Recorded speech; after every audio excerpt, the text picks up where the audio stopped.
What's like some of the best shows like you've ever like witnessed or best memories you've ever had here in this area? I mean, I remember coming here very early on in our career, and it was one of the first times we ever stepped on stage for "Hold On, We're Going Home" with Drake, and that was the first time. Yeah, and it just happened, and that was like our introduction to basically Canadian music and just like fans, you know what I mean? It was just like, yo, get on stage, let's do it, you know what I mean? You know the crazy thing about that is OVO has such a strong brand that like when you get put on, like millions of people already know of you, but sometimes you might not have performed 100 times. Like I remember Party Next Door first time a few years ago. It was his first time performing over 16,000 But you know, you people. can't even trade these experiences because like when you come back and then after everywhere we've been and all the countries and the people that we've met, coming back here, it's just like such a full circle type of like, feeling, what is you that know? like, because you know when you're home, when you're in the same spot, you don't know really what you got. When you leave and come back, what are the feelings that you feel? Gratitude, just love, just appreciation. This is the city where we came together, where we met each other, where we were allowed to be ourselves, you know, for the first time. You know, you grow up, you're told how to be, told what to do, focus on this, follow this, and then you get old enough to discover your own path, and I think Toronto's a great city. It's the best. It's home. What is the energy like? What does it mean to be like when you go, obviously people know who you guys are, but like the person who's from Toronto, if they're traveling, they say, hey, where are you from? You're like, Toronto. Yeah. What does that I mean mean, now compared to 10 years ago? It's very big, yeah. Anytime you meet somebody from Toronto, you guys, it's like a connection already, you know. So, especially when we're like playing other parts of the world and meeting other Canadian acts across the world, and it's like it's amazing because not only are we from the same city, we both followed a passion that like the city gave us too. You know, Toronto gave us the ability to meet each other and to make music, and it's the best city in the world, man. And what would you say is the energy that the city has right now? I think it's alive. I think it's young. I think it's changing every single day. I think more and more people are visiting and finding out about it. Also, like when you say you're from Toronto, I think even if you say you're from Canada in general, people are really, really excited to meet you because, you know, just right now culturally and pop music and all these kinds of people that are going out and just making music. You got Drake, you got Bieber, you got all these Canadian acts that are from Toronto and Canada, and they're just like doing their thing, you know what I mean? It's like an honor to be a part of that kind of movement, you know, it really is. Party Next Door, Roy Woods, Division, all these guys who are a part of our team and our family here. It feels like home. Really it's does. funny when you see like when like the Billboard chart 100 top 10, like like over 60% of it is Canadian. Yeah, I mean, I think That's crazy. Canadians have been involved with I think film, music, and the arts for many years in America, and I think just right now Toronto as a city is just coming up and being recognized, and a large part of that is due to people like Drake putting it on the map, you know, for music. It's just an opportunity that we appreciate as well. You know? I think people like other acts in Toronto also recognize that too. It's not really, it's not just us, you know. It's anybody from Toronto really understands that the growth from Toronto, there's so much more we can do, and if we all stay, you know, humble and recognize each other and work together, like that's why it's 60% of the billboards, you know, is because we really do all know, we know each other, and people haven't really made that connection yet that Canada is that tight knit, especially in the arts community. A lot of the degrees of separation are not that far removed, and if you love what you do and you pursue it authentically and lovingly, then you're gonna meet the same people who do that the same way, you know, like for example, like young bands like Bad Bad Not Good, you know, like Charlotte Day Wilson, Daniel Caesar, like that whole movement is a real thing that's happening in Toronto right now, and I love that kind of stuff, you know. And Jay I too, feel like you know? it's turning more into not really categorizing Toronto as this type of music or this type of art in general. It's just about really going forward with it and putting out an album and doing the work and making it resonate with people, you know. The Toronto sound has turned into a Toronto culture, which has turned into Toronto arts in general. So we're back at the place where we've kind of always had that, but there's way more recognition about what people are actually doing and how much they're putting into it, you know. What do you think it is about us Canadians that we're making some of the most potent music out there, you know? I mean, it's just it's the love for it. I feel, and we live in an amazing country that gives us a lot of opportunities, much more than some other parts of the world. I've interviewed a lot of producers like Boy Wonder or whatever, right? And they, you know, Boy Wonder used to live in Scarborough, and then when you move to Ajax, where there's nothing happening, you're in the basement, and half of the year it's winter. You got nothing to do but work on your craft. Yeah. Do you feel like that played a role? I feel like you get to a point, even like if you are somewhere where everything is happening, if this music is what you truly love the most, that's all you really want to do, because everything at this point becomes extra and a distraction to that passion that you're pursuing. You know what I mean? You can be in a basement doing nothing. Like at this point, we just want to be making music all the time. You know what I mean? Like it's beautiful that we get to have our headline show. That's just a blessing.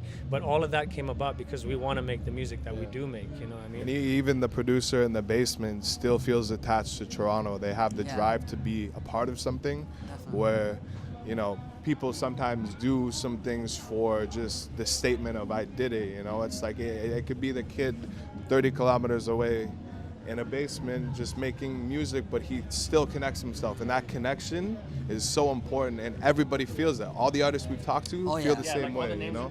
Definitely. Those are all people that do Yeah, they yeah. just love what they do and they just want to keep making. Yeah, It's not like we all just met in downtown core and like, oh, okay, this is a Toronto, you know? So, Like I've been promoting Canadian music since 2007, so for almost 10 years now, right? So like I had a hip hop radio show, and like some of my average just fans, friends who just like music, and I'm like, yo, I'm promoting the Canadian. They're like, screw that, I'm listening to Jay-Z, right? Like, so like, would you say the perception from general music fans has changed of what we have to offer? I mean, personally, I don't talk to that many fans, and I don't try to convince people to listen to things. I actually like it when people discover things on their own, and my ears are always open. I can only speak from my perspective. Like, when someone shows me something, I'm always listening, and I'm not speaking ill on any artist, because I want to listen, and I know there's going to be something there. Even if it's someone says, oh, this is contrived, oh, this is too simple, oh, this is that. There's always something that you can take away, because there's a reason that piece of music was made, if it is truly genuine. yeah. What does in his college dorms mean?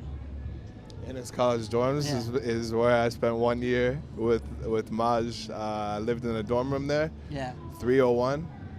And yeah. What was the times like there? Yeah. We made good people. on the wall. It was crazy. I got a noise complaint every single day.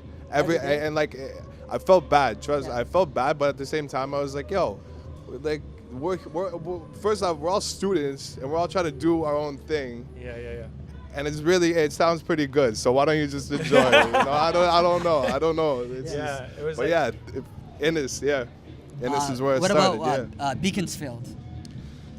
R.I.P. R.I.P. Yeah, we have one of our friends here, Richie, whose wife actually managed the whole operation, and that's like a big part of like how we met. You know, I snuck him into the bar when he was. We went from underage, Beaconsfield to Innis. To Innis. Yeah. That's funny. Yeah. So we're here at Manifesto Festival. The definition of manifesto is a mission statement. Yeah. Right? What is your mission statement as Majid Jordan? I mean, well, if you're gonna say manifesto, ours is to manifest all the dreams we've had over the last year. You know, that's really our mission statement at this point, to manifest everything. We did Coachella this year, and that was a moment where we looked at each other and we were like, oh my goodness, you know, this is a really big step in our career, and really thankful for it. Now, what can we dream of? And we feel like, you know, the sky is really the limit. Yeah. And I hope that all the artists from Toronto feel like that, because it really is the limit if you do what you do every day, and you do your homework, and in the sense that like you go through your music and you go through the drafts and you like think about it every single day. It never leaves you. That's something about music, you know. It's an obsession. Something about manifestation too. Yeah. You can't really leave it alone. Yeah. You have to live it. Until it comes into existence. That's when it releases, you know. And it's all about like these days I'm just releasing everything, and I'm just like, all right, this feeling is gone, and I'm happy, you know. And I'm putting it out into the world, and I hope the feeling is a good one that brings somebody out, you know. So. So all the last questions are all the young creatives who are watching this right now, and they're on YouTube. I'm gonna be like that. I'm gonna be on stage, especially from Toronto. What would you like to say to them? Keep manifesting. Keep with it, and just keep doing it. We hope to work with you one day. You know, it's in reach. That's about it. Yeah. Yeah, for me is stay true to yourself and respect yourself to the point that the way you want to treat your craft and your career is the way that you want to treat the people that you want to collaborate with too. You know what I mean? Like when you're going into a collaboration, it's like a lot of people want to go into like the hot thing or the new thing. Just understand that it's not about being the first to the thing. It's about, okay, I want to take this, and I respect myself, and I respect what you do, and I want to create something together that will stand the test of time, not just because it is of a moment, you know. It will last beyond you. And if you really see it through, it will happen. You know, you just need, it's difficult. People, we're in that age of arts, especially where it's almost like being a part of something for a little bit, and then being a part of this and being a part of this. You know, it takes a lot of strength to stick with your message the whole way through and deliver an album in concise like direction of what you want to tell people and how you want to influence people, you know. So yeah. And also, you're going to come across stages of adaptation, and that's okay, because when you adapt, you change. And it's okay that if you're into something at a certain age, to not be okay, to not be into it when you're older, you know what I mean? You can sort of leave that behind you, and that's fine too. A lot of people feel like, oh, you know, I do this and I want to do this all the time, but you can discover something new that kind of, you know, pushes that to the side, and that's an exciting moment. You know, you should always look for those moments that inspire you differently, and I guess like open your eyes, you know. Like for me, I've been looking at things visually a lot more. I was never exposed to visual art and film and things like that growing up, so that's I've just been doing that lately, you know. So find interesting things that can touch you in ways that you haven't felt before. I want to thank you guys for your time. Thank you. I know you guys are going to kill it the show. Thank you for being involved in the Manifesto.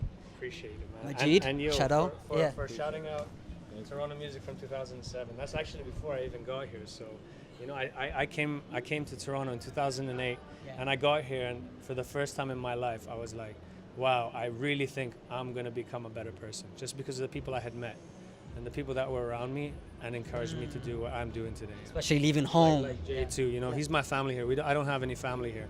He's literally my family here, you know, through the hard times. Inspiring the good me times. too, brother. Yeah, Inspiring the world, man. So yeah, that's It's a beautiful thing. Yeah. Thank you guys for watching.